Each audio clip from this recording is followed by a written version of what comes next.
This program is designed to provide general information with regards to the subject matters covered. This information is given with the understanding that neither the hosts, guests, sponsors, or station are engaged in rendering any specific and personal, medical, financial, legal, counseling, professional service, or any advice. You should seek the services of competent professionals before applying or trying any suggested ideas.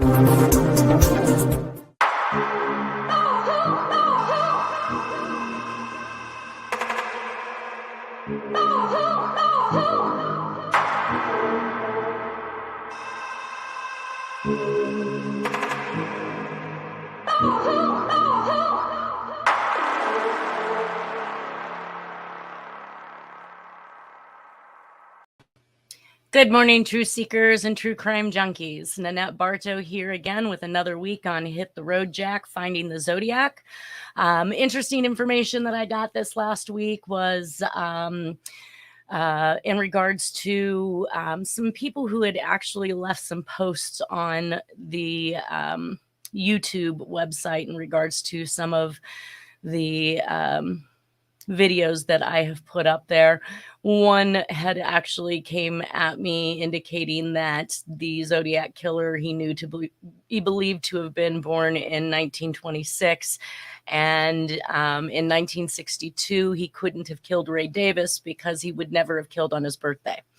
Very, very interesting people out there. Their theories may not be so sound, but I would surely hope that people would be looking at these videos and assisting me in either ruling Jack out, which I don't believe can be done, or at least talking about the information or the evidence that's available, because we all do research a little bit differently and we all find different things.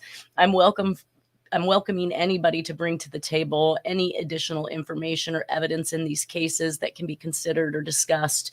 I'm more than happy to have that person on if that is something that they'd like to do. But simply climbing onto a YouTube account and saying that something is garbage, or that you don't have the right person, or you need to look at, my favorite one really is that I need to look at their suspect. I've completed a thorough examination on the handwriting in all phases of writing, from cursive to printing, capitalization, block letter, diagram schematics, you name it. And I've pretty much been able to show that everything that is in the arsenal of the Zodiac and these other authors are also in Jack's writing. So I am pretty firm, you guys, when you get on here and you watch my videos, that Jack Tarrance is my suspect. And I don't choose him as my suspect because I am hooked on a person I want to be the Zodiac. I just have not been able to rule Jack out. And in that essence, it's just like we were talking about these Dear Draftboard letters and finding that the number that's listed on it for a military ID is so similar in the number construction as Jack's. So just let everybody know out there, you are welcome to leave comments if you're on live and ask me questions during the podcast. You're also welcome to leave messages or replies. Just let's not bully, let's not hate, let's not call people out for misspellings. I mean, some of the stuff is so ridiculous. I don't even know what to do with myself. So either way, leave me a message if you'd like to discuss something. If you have something that you think that could rule Jack out, let's discuss and see if that's possible. So we're going to head back into the presentation at this point. We were working on the first Dear Draftboard letter sent in March of 1968. I did not kind of give you a wrap up or a relation of this letter in regards to everything else that's going on. We know that Jack is back in the Bay Area in 1968 based on his ex-wife's word. We know that this letter is a typewritten letter. We have seen this actually twice in this series, once with the Bauerdorf murder. The anniversary note that was left on a stone wall is typewritten. He also alludes to have been in the military. He's going to turn himself in. They can find him in his military dress, this kind of stuff. So this letter to the Dear Draftboard is kind of a segue, and I'm hoping to show you guys how this ties in from Sherry Jo Bates and Nikki Benedict right on into the Paradise murder in Tiburon, because these letters here actually tie a lot of that stuff in. And much of the language we're going to hear about in this either has a relation to Jack or has a relation to the other communications that have been sent through or by the Zodiac and other communications in other cases.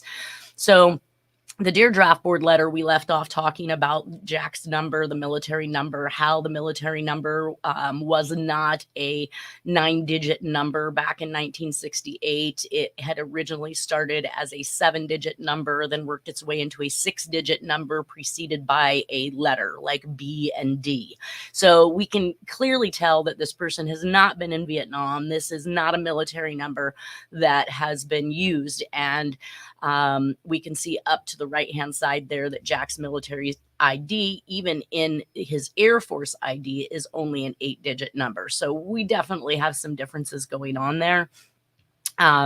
Some of the things that we talked about in this were the letter E spelling errors, which I will show more in the hand printing, because I think that makes a little more sense to show how the insertion of that letter E caused the author to pause after the last letter that was written before the E and before the next letter that is written after the E, which tells me that the person took a break, because otherwise we'd see that connection and they would look more like a cohesive word rather than portions of a word with an E standing out in the middle.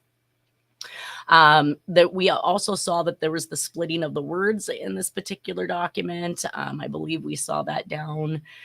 Oh, I just saw it, of course. Any, thou shalt not, any more. So we see any MO space. Looks like he changed an O to an I or an I to an O, RE. So the splitting of the words is something that is definitely Zodiac 101. I also like to mention at the same time that the calling out of police, of FBI, politicians, in this particular letter, he's saying that they are bureaucrazy. I'm not exactly sure which bureau he's talking about, albeit this is written to the draft board. Whether or not he considered that to be a bureau, I don't know that Jack had to be drafted when he went into the military. I believe he was all for it. That was definitely something he wanted.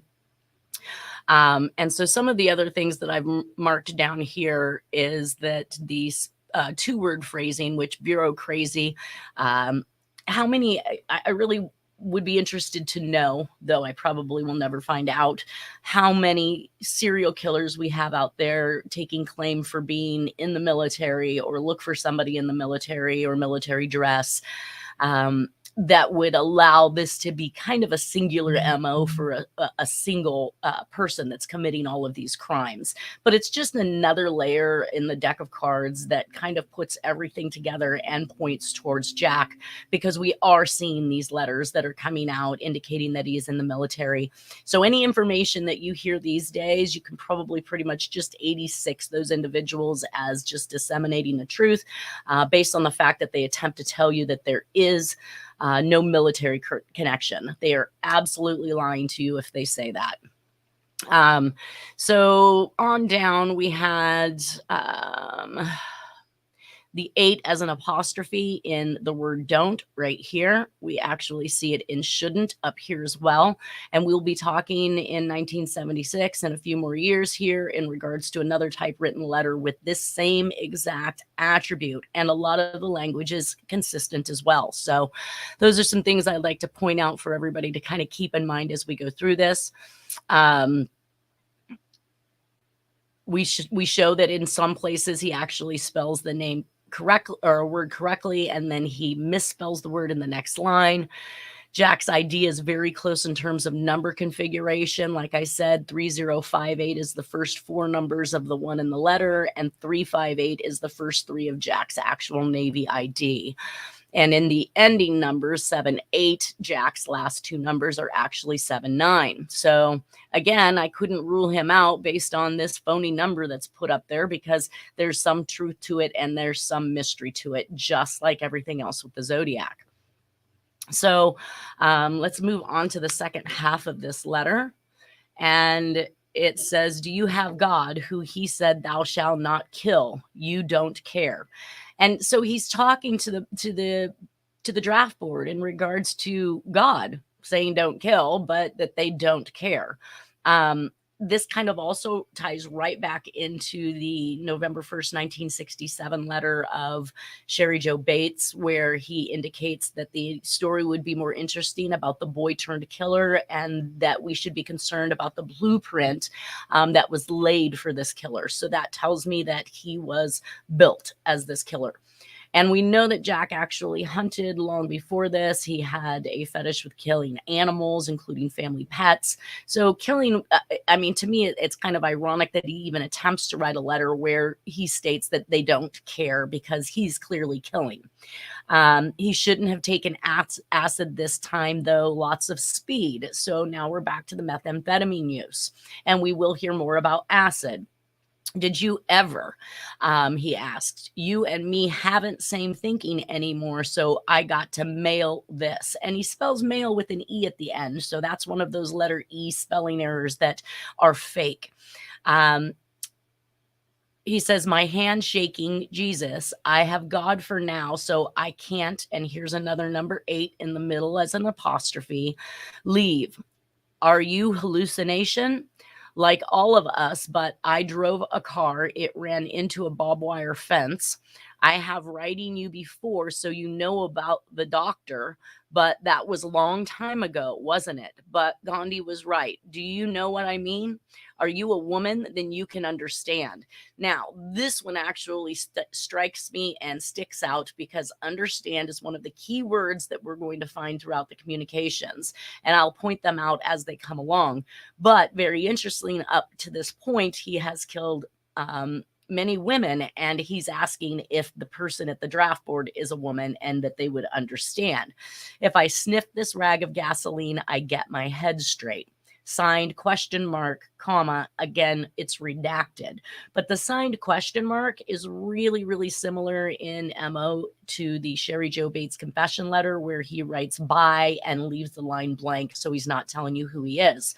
I rightly don't understand why they've redacted the name that he gave himself in this particular letter, but if anybody has these letters and this area is not redacted, this is what I received from the Dear Draft Board letters when I was actually doing the FOIA file on the Zodiac.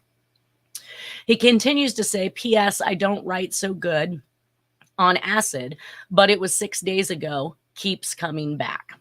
So some of the things that I wanted to mention in regards to the balance of this letter is the indication of hospital and psychiatry that's mentioned heavily in this letter. Jack has just gotten out of Temple Psychiatric Facility, I believe, in 1966 when he comes back to California to find Doris. He references the acid, which is also referenced in the Tom Voigt letters, admitting to use acid during the Zodiac Killer era. I also believe that there is another letter in which he refers to acid, but it looks like he spelled a kid, but it actually was done with a C, again, resembling acid. The MK Ultra program shut down in 1967, so I think that this is probably Jack after quitting being forced out of MK Ultra at that point. He may or may not be in a hospital in Canada where MK Ultra is actually occurring, so I do find that there could be a couple locations that he might be at this point, and he's looking for somebody to fix the issues that was caused or created. And we're going to hear more about that as we go through this. He's wanting somebody to help. He's saying he's not in control. He's telling people to hurry up and slow down and all of these things. When it comes right back to it, you just really kind of want to look in one direction and see where somebody could have been manipulated to do things that he would otherwise have not done or been a part of. And in a lot of cases, that does sometimes lead back to the military, because a lot of people come out of such things as the Vietnam War and didn't realize what they were up for when they were drafted or when they signed up, that when they got there, they came back and they were traumatized, basically, PTSD and other things. And obviously there was no government help for many of these people. So this may be one of these letters in regards to that. Let's see. researched the hospital. So here's a hospital reference to being with a doctor, being in a hospital. We've already seen, or we will see more of that. And in some cases, I know that when he's watching the news or reading the newspapers, he's hearing things like, oh, the Zodiac's not with us anymore. He must be dead or in the hospital or in jail. And I think that the hospital aspect was just kind of a way to allow them or let them know that he was not dead or he was not in jail. Jack was left high and dry by even his handlers, I think, and that he did not want to be disposed of. So he started a campaign of threatening to kiss and tell through cryptic messages to his handlers. That is my own personal theory. It doesn't make it right, doesn't make it wrong. At this point, I'm still trying to come to the conclusion as to why there was so much information or communications written towards politicians, the government, and otherwise. So really, this is the end of the Riverside activity. After the killing of Nikki Benedict, we didn't actually see a continuation of murders at that point. But we are going to talk about how Nikki Benedict plays into these particular communications. So these letters cause me to think that it is a transition from Southern California to Northern California. Zodiac describes his hallucinations in the 2002 and 3 Tom Voigt letters, and mescaline, which is like LSD and acid, becomes a part of this killer's MO in the near future. We're going to see the use of mescaline, I want to say, in the 70s.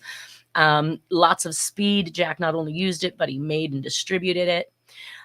He don't care using the apostrophe is again that typo found in the Oakland County child killer's letter from the accomplice and slave who was trying to assist the police in arresting the actual suspect.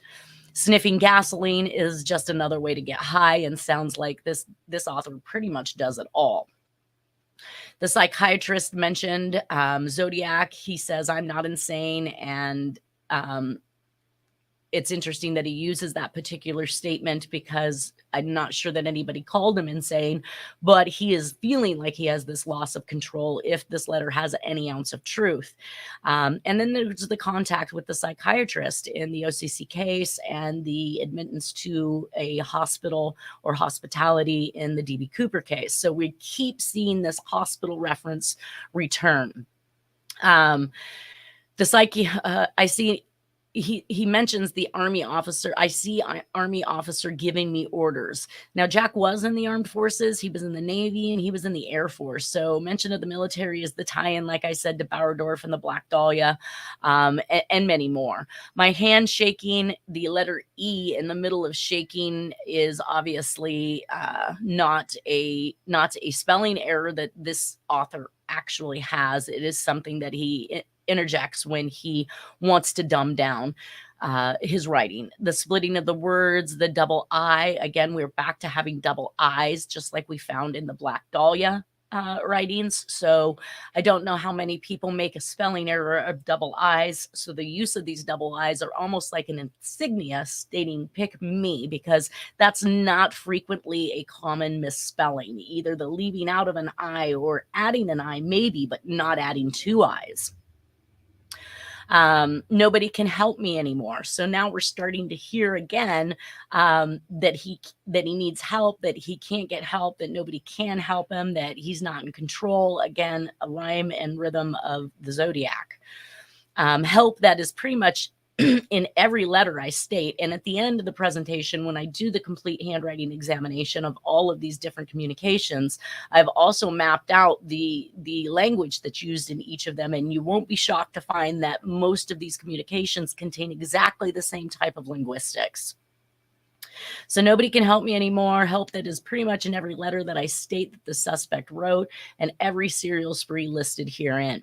Signed with the question mark and comma, guess who theme, really the Zodiac. And again, like I said, why is it redacted? What is the sense, and what are they hiding or keeping from us by redacting that information?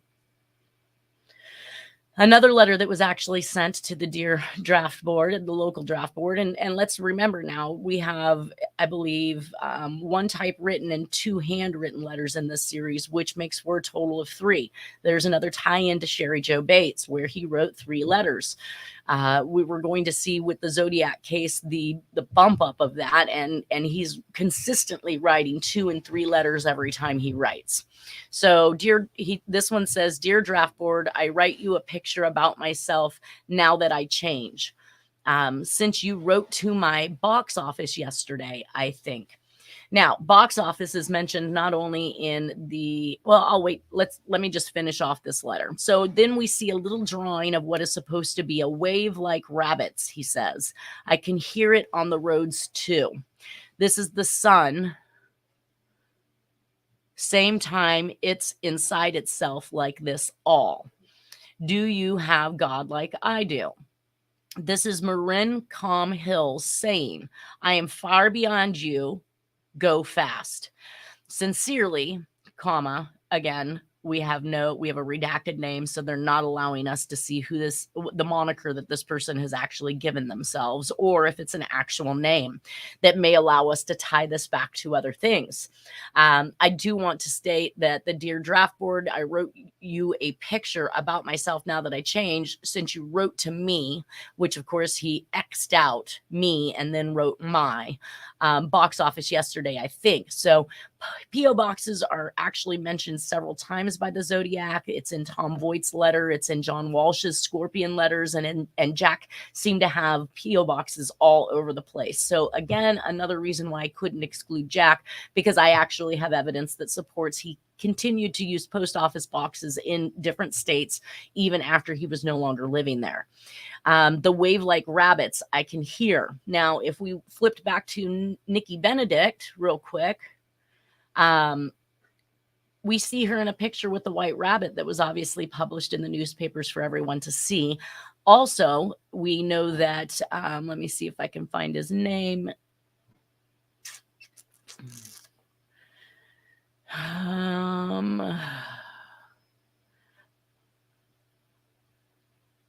There was a gentleman, I don't see his name on this particular slide, but it stated, okay, so second murder so this is the second murder in Poway.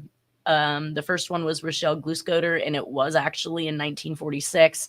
There was a man, I want to say Santiago was his name, and I seem to be missing it here, but he was actually hunting for rabbits when he found Nikki Benedict's body. So there is that tie-in that I was talking about to a previous murder in Southern California, which is literally the reference to waves of rabbits, because it was a rabbit hunter that actually found Nikki Benedict's body, and then she was posted in the media with a rabbit in her hand. So this is that subtle hint, I believe, that ties those in. And now he's telling you literally that he is in Marin County, or Marin Community Hills. I don't know. It says Calm Hills, saying I'm far beyond you, go fast. So that's one of the tie-ins, aside from this is the sun. Sometime it's inside itself like this all. One of the statements or references that he made in the Tom Voight letters was that it appeared as though he was on the outside of his body watching himself do this stuff. So this reference to the sun being inside of itself is another one of those tie-in references. Not to mention, the sun is also used as a power source in one of the bus bomb diagrams by the Zodiac Killer. The cycle of godness, which he actually puts in there, is a separate little person with this aura around his head. Cycle of godness is the community must benefit if a person or system is to prosper. And that's what cycle of godness means. This is Marin Calm Hills saying, I'm far beyond you, go fast. Sincerely, again, redacted. We also see the use of arrows, which are going to start coming in fairly heavily, but we can see right over here next to this area, 2 arrows that are drawing themselves towards this figure. I'm not quite sure what that is supposed to be. We also see the Marincom Hills, the arrow that is coming down. We saw this use in the Black Dahlia murders, where he would point to next and we'd see that little arrow wrap around to Armand Robles's head, or the picture that he had stolen when he robbed his wallet from him. And I actually did do a comparison of the, as I notated here, compared to Red Phantom and DB Cooper letters, because this is where some of the consistencies actually occur in the handwriting. So I started to take a look at some of the things like these long overhangs on the word have. So we can see this angular H that has this long stroke that comes completely down below the baseline, much further than it should. Obviously, it's a persona writing, again, manipulating the handwriting.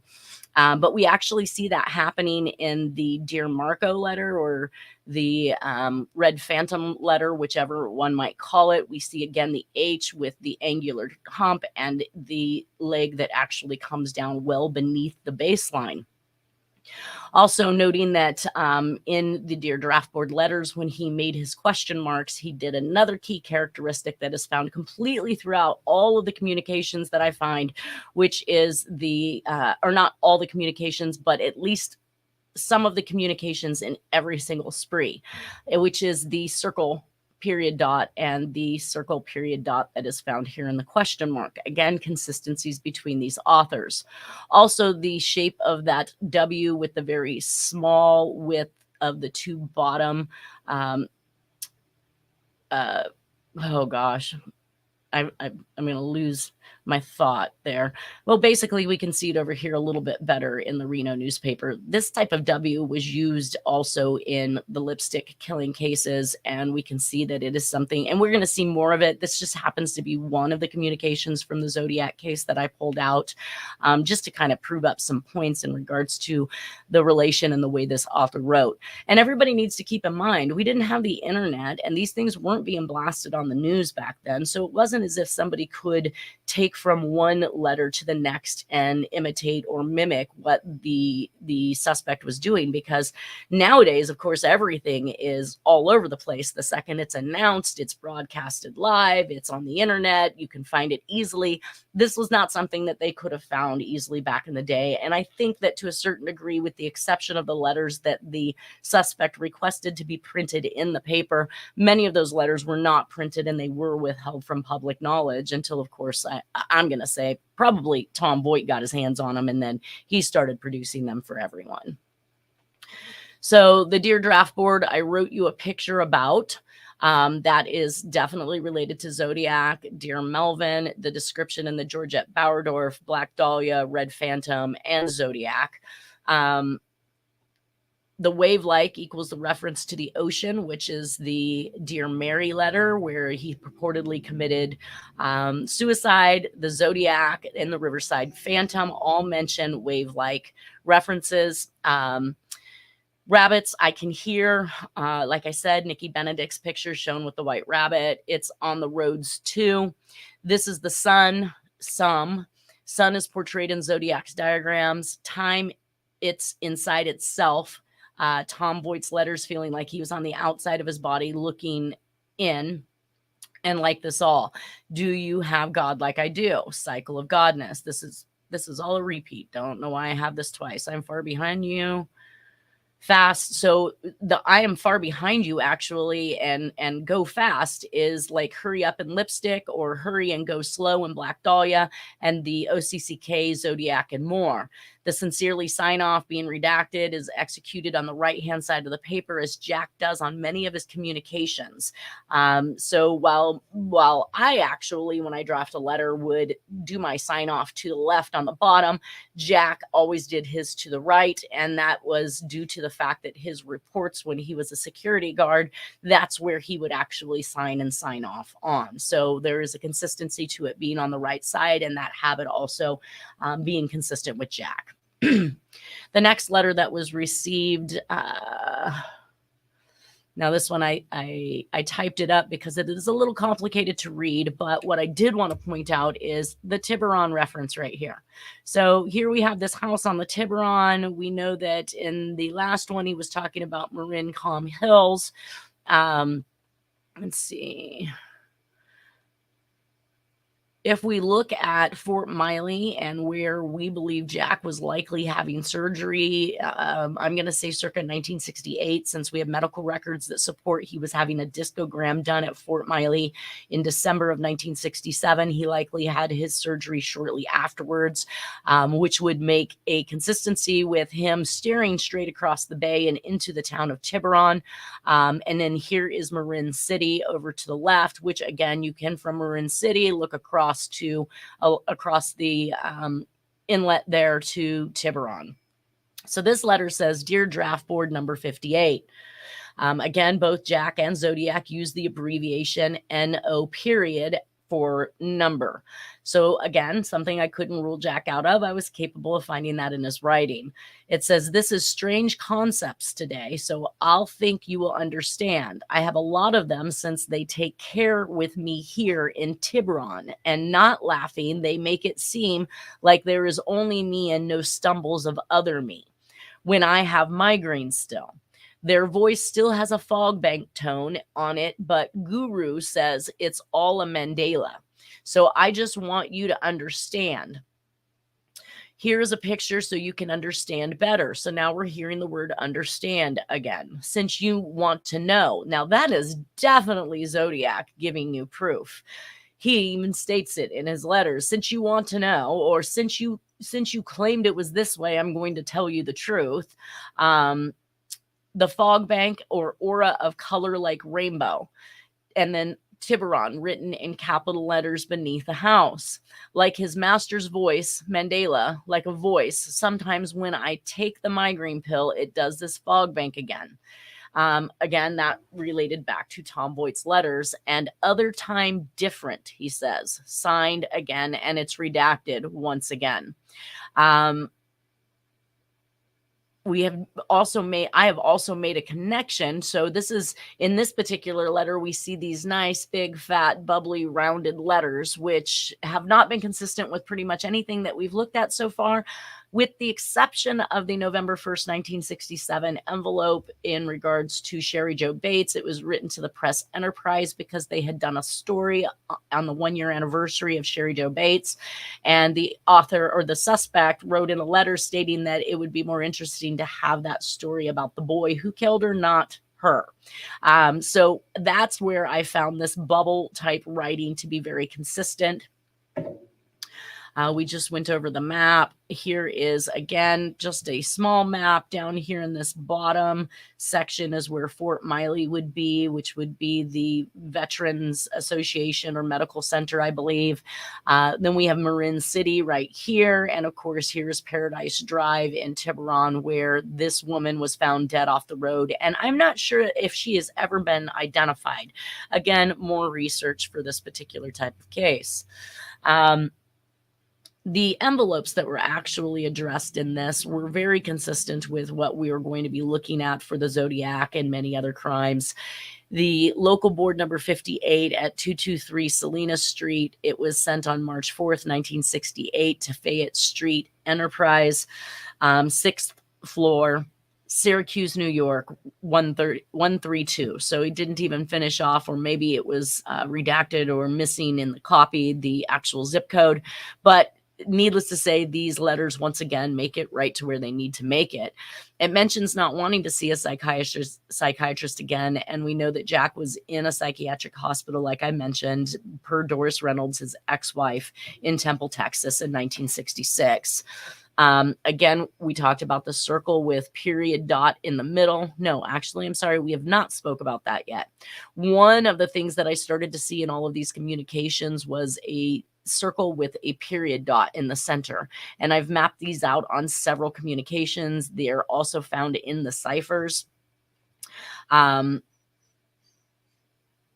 So many of the communications in this series, beginning with Sherry Jo Bates and the desktop poem, also contained one. So the first time I seen it was in the desktop poem, and now we're seeing it again in the Dear Draftboard letters. We had 3 letters sent, 4-line addressed envelopes, which is consistent with the Zodiac, and 2 postage stamps on at least one of the communications. And he is using still the same exact stamp, which looks like the Roosevelt stamp. Obviously the same writer. However, you can see that from one communication to the next, the attributes of addressing the envelope varies quite dramatically. So over here, we have Draftboard number 58. Over to the right, we have local Draftboard number 58. On the left side, we have Chimes Building, but building is spelled BLDG, period, rooms 1020. And over on the right-hand side, it's Chimes Building spelled BLDNG, period, room, not plural, as the one to the left was, the number sign, and 1020. 500 S Salina Street to the left, and street is abbreviated ST, period. And then to the right, we have 500 South Salina Street, and street is completely spelled out. To the left, we have Syracuse, where all the letters are written in capitals, and then New York, comma, New York is completely spelled out. So again, he does not abbreviate the state's name, which is consistent with pretty much all the communications that we see. And then he spells Syracuse in proper format with the capital S and lowercase letters, and then on to New York. A couple of the things that I pointed out in regards to the placement of the comma in the Syracuse, New York references in both envelopes is that it looks like it evenly divides. There is an even space before and after this comma and the Syracuse, New York. And it is a very elongated comma that's fairly straight, not curved very much at all, if at all. And that is definitely another attribute that I point out that is consistent with Jack's commas and abbreviation. So one of these are mailed from Berkeley and the other is mailed from San Francisco, which of course is Zodiac Jack's area for the next few years. This is identical to Sherry Jo Bates' Had to Die letters and the Zodiac Killer. The killer didn't repeat the same exact message, but in many cases, the message yielded pretty much the same message. The handwriting is similar to the Red Phantom writings, and the use of the word building happens in Black Dahlia and the Anthrax letters, since the Anthrax was also mailed to New York. The letters are 2 handwritten and 1 typed for a total of 3. I've already mentioned that is a match to Sherry Jo Bates, to Black Dahlia, to we will see it happening in Albany Medical Center, New York. We'll see a spree that begins with a Manson family member or a Scientologist member, which starting to think that they were closely related, and those type of letters as well. Now, in my search of the FOIA file in regards to the Dear Draftboard letters, I found the Dear Draftboard letters in the Zodiac FOIA file. And in this particular one, we see threatening letters in this case. So they are comparing someone to the threatening letters and the lack of comparables known. Differences indicate KC9 probably not involved. But what I wanted to point out is that they are actually talking about the photocopies of 2 envelopes, 2 typed letters, and 2 handwritten letters addressed and sent to local Draftboard number 58. Now, I am fairly sure I am only in possession of one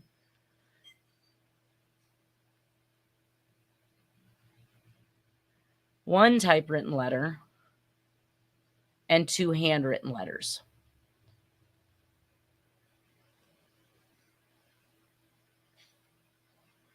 So I am clearly missing one that is typewritten. If anybody has access to that letter, please feel free to reach out and email me at findingthezodiac@gmail.com. Either way, so these letters were actually considered. Now, I'm not sure who KC9 is. This would be a known comparison sample of somebody they knew. So I'm not thinking that that is the Zodiac, because they reference all of the Zodiac letters as a Q number, as a question number. So The KC9 was retained. Why they retained it, I have no idea, especially if they excluded them, but we do show that these letters were considered at some point in time in regards to the Zodiac case.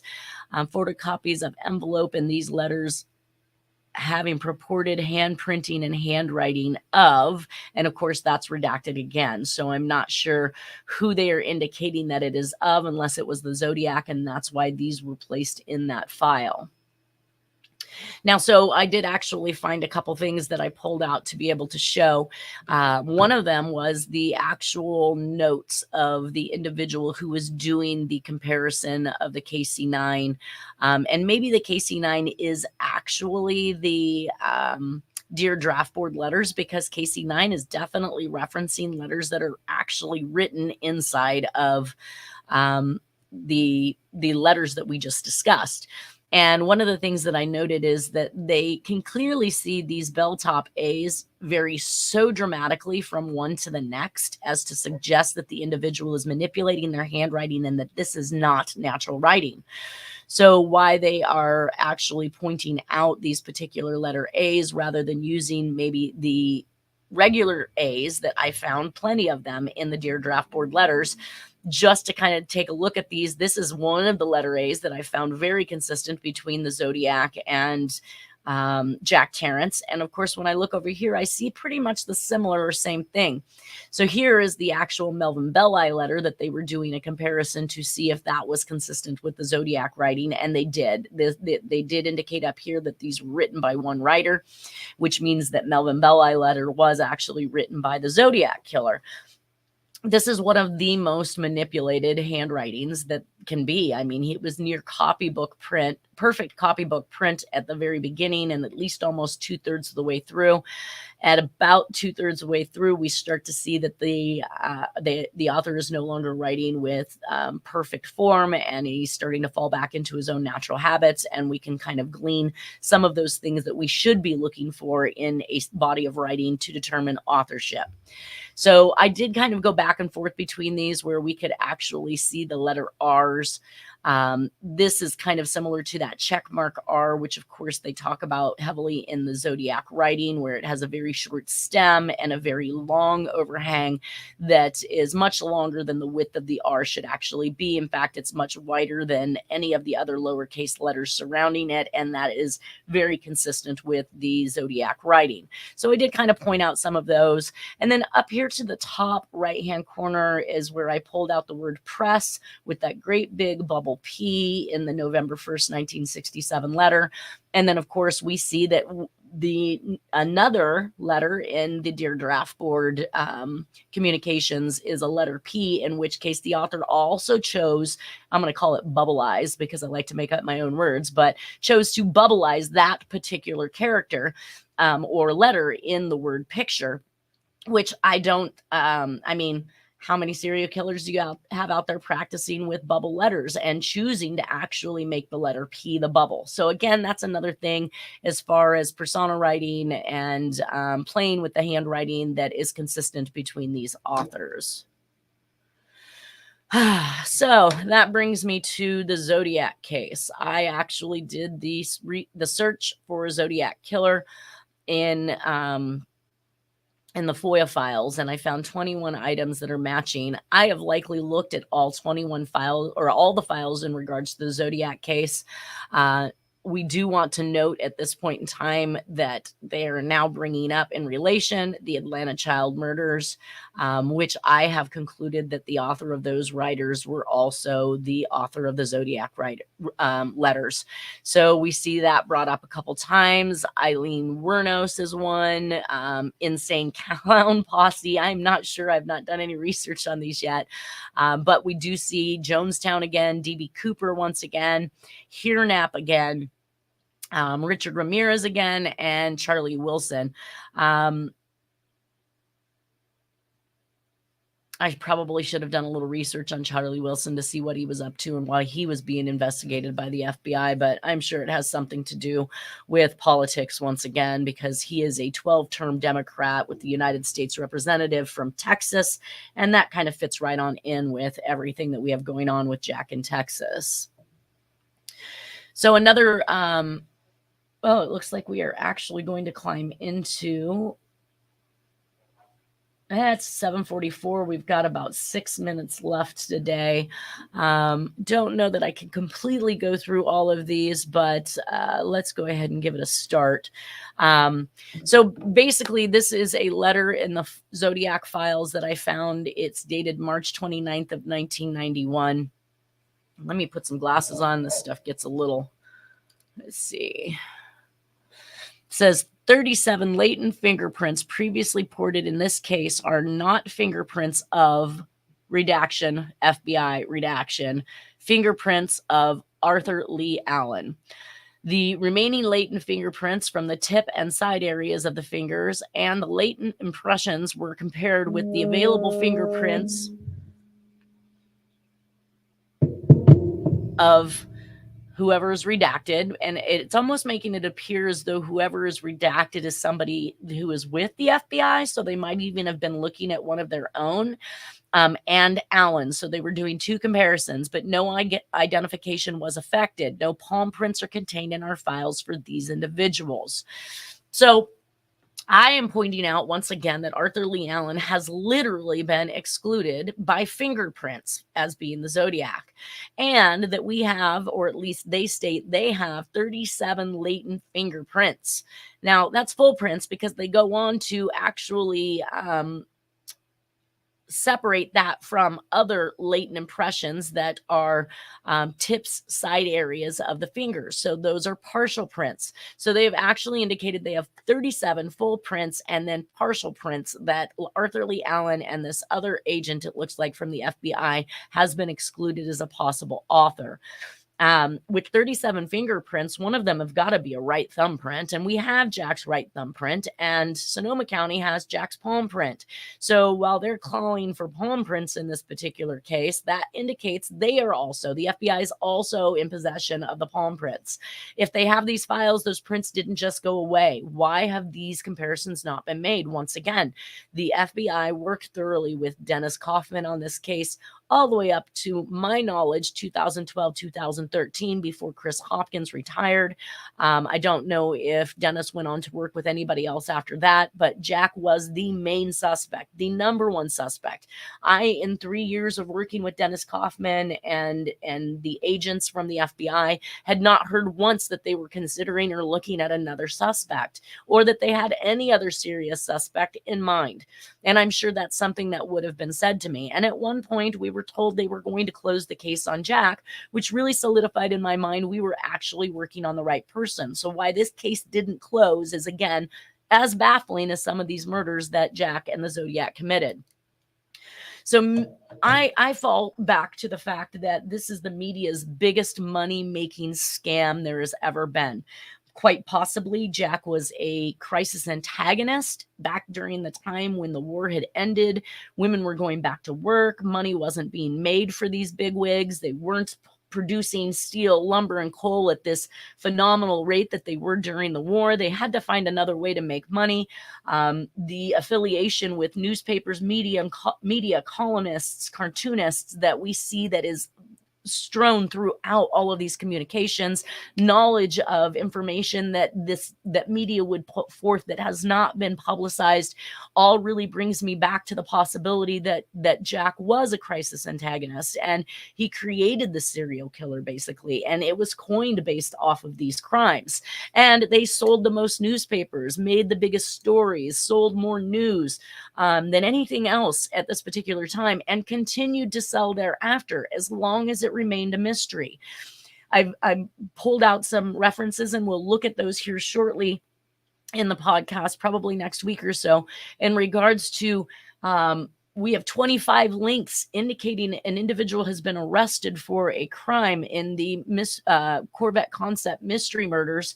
And one link could I find through page after page after page of links that indicated in 2021 they were still looking for a suspect. So while in 2016, everybody across the nation and multiple news stories put out that a man that was previously an employee at this establishment, who never left town, who never tried to run from the law, stayed right where he was when they found him, and had ruled him out back during that time in the 1980s, was now arrested in 2016 as a main suspect in the case, but then not 1 ounce of information that is ever given in regards to whether or not that arrest was solidified by imprisonment, whether or not he was ever convicted of the crimes. I couldn't find anything that either released him or kept him culpable in the case. And then I finally found one single link pages in that indicated they are still looking for the suspect in these cases. It is still an open case. So media loves to put out there that somebody's guilty or somebody's